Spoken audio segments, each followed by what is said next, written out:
Bismillahirrahmanirrahim. Assalamualaikum warahmatullahi wabarakatuh. Mari kita awali kajian kita hari ini bersama-sama menghadirkan beliau di majelis ini. Merasakan kehadirannya dalam diri kita karena dia senantiasa memenuhi seluruh sel dalam tubuh kita. 100 triliun sel dalam tubuh kita, tidak ada satu sel pun yang tidak dihadiri olehnya.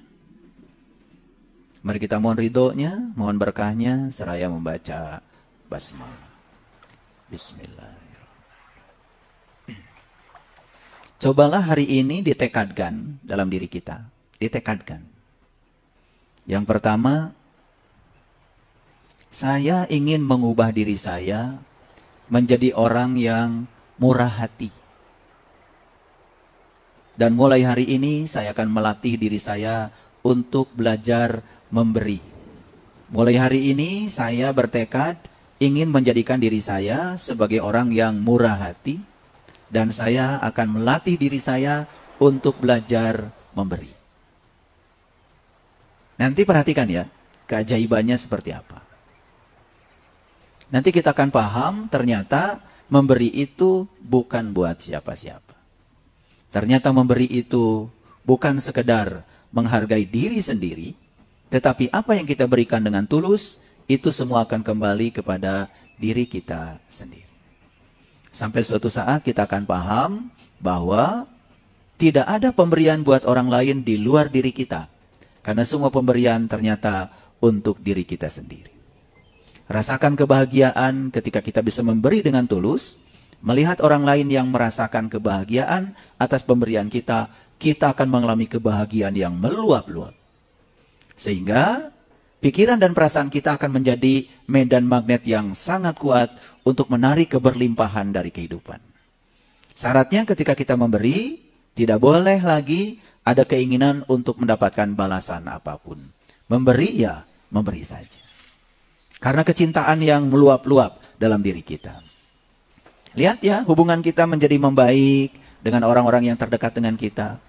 Memberi tidak selalu uang.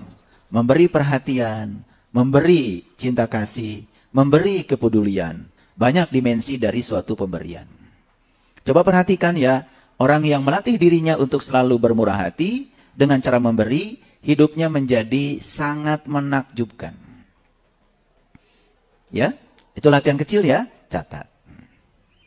Latihan kecil yang kedua, ya, cobalah latih diri kita, ya, untuk hidup berpedoman kepada kesusilaan.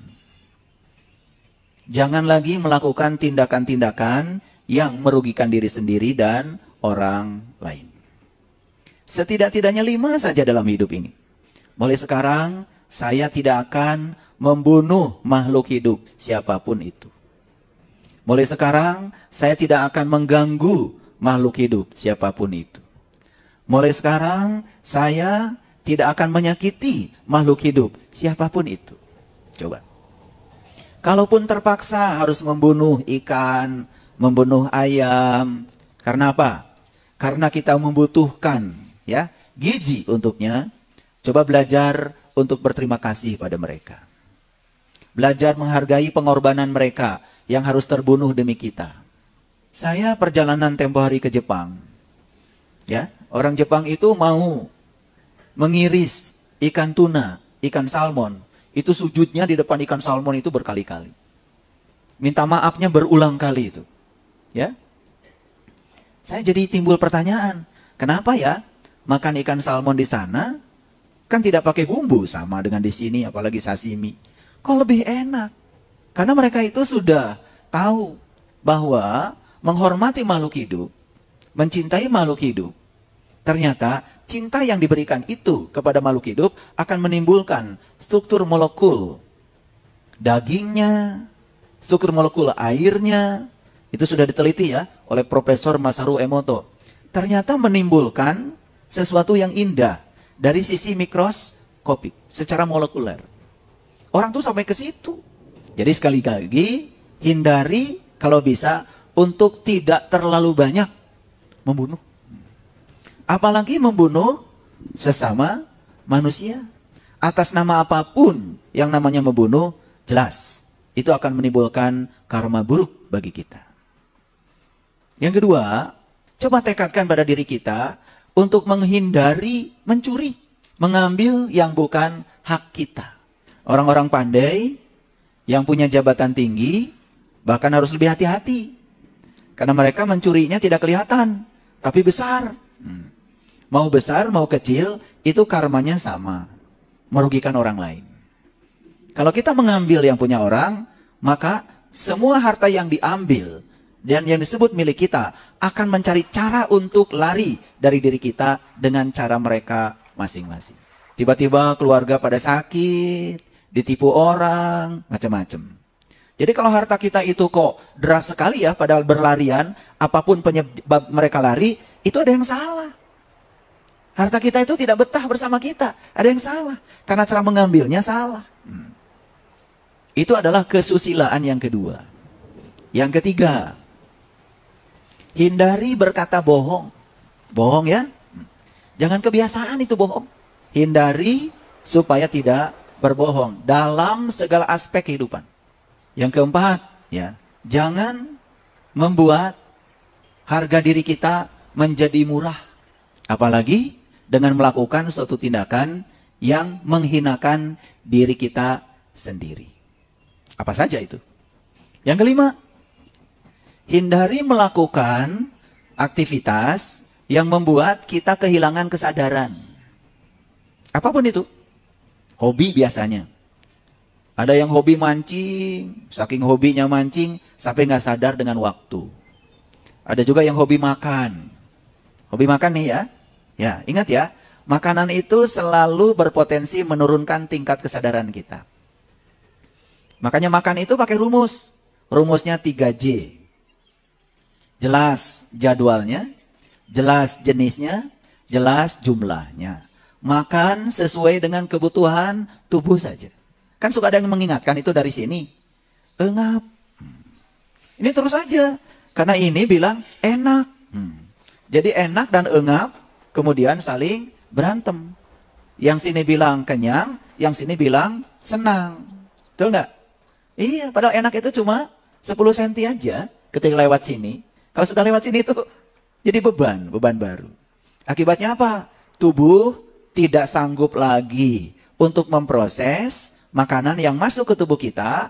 Itu yang menyebabkan banyak orang kehilangan kesadaran, menjadi mabuk karena memperjuangkan hobi.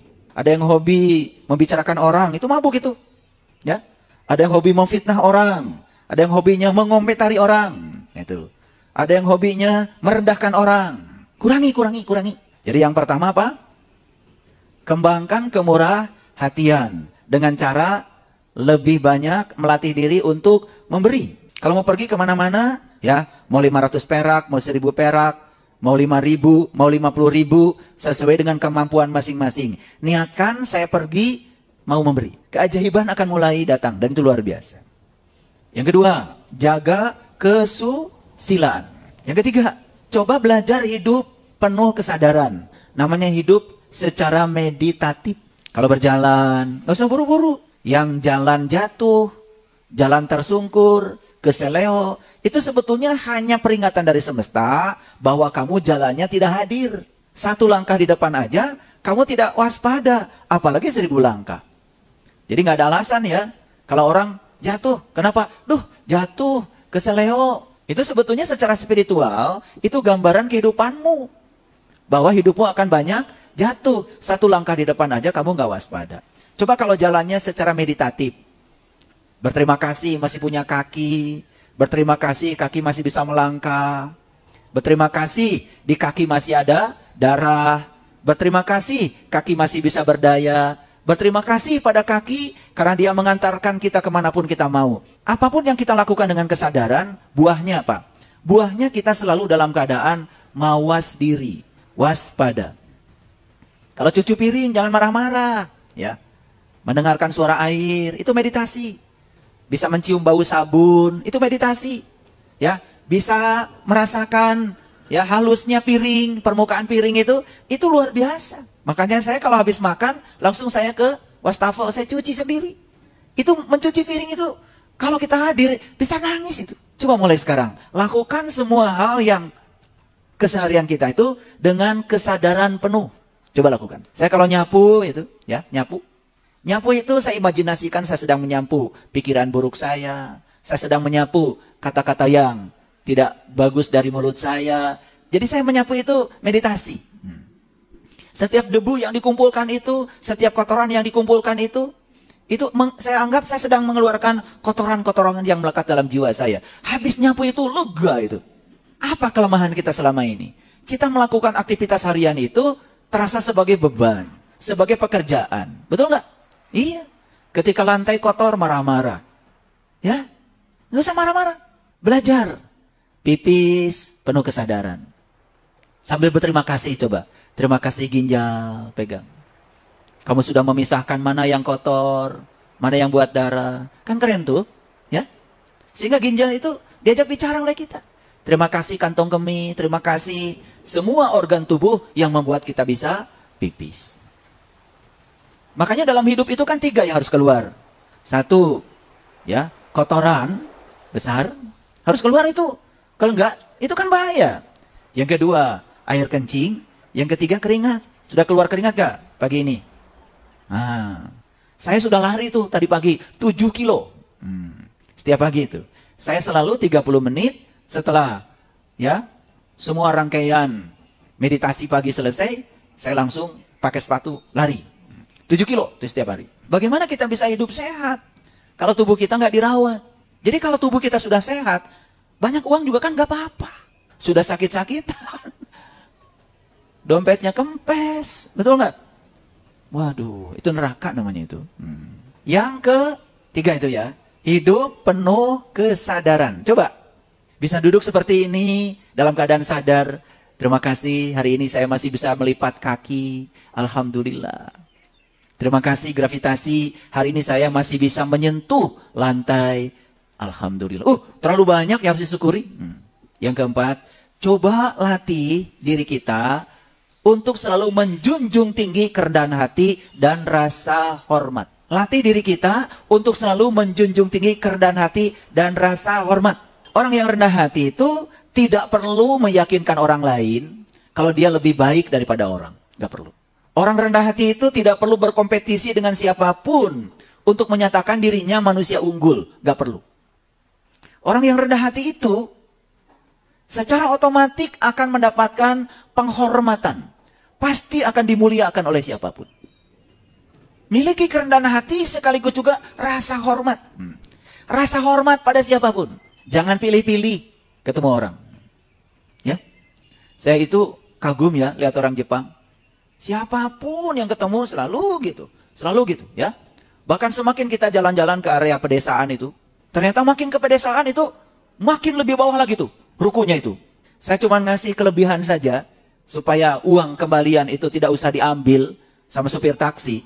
Dia keluar dulu itu dari mobil hanya untuk memberikan penghormatan. Coba, kalau orang menghormati kita, tersanjung gak kita? Betul gak? Iya, kita aja merasa senang kan? Betul gak? Dan memberikan penghormatan pada orang lain ternyata membuat silaturahim kita semakin bagus, hubungan kita semakin bagus. Yang kelima, coba tingkatkan bakti kita. Yang pertama, bakti sama orang tua. Orang tua saya sudah tidak ada. Ya Allah. Tidak ada tubuhnya saja. Jiwa mereka itu masih ada. Jiwa beliau itu masih ada. Karena jiwa itu tidak pernah mati. Jiwa itu abadi seabadi ilahi. Cuman beda tempat. Makanya kenapa doa untuk orang tua itu? Allahumma gfirli wali walidaya warhamhuma kama robaini shogir. Ya Allah, ampunilah aku dan dosa kedua orang tuaku. Sayangi mereka sebagaimana mereka telah menyayangi aku waktu aku kecil. Waktu kita kecil tak berdaya, disayangi mereka.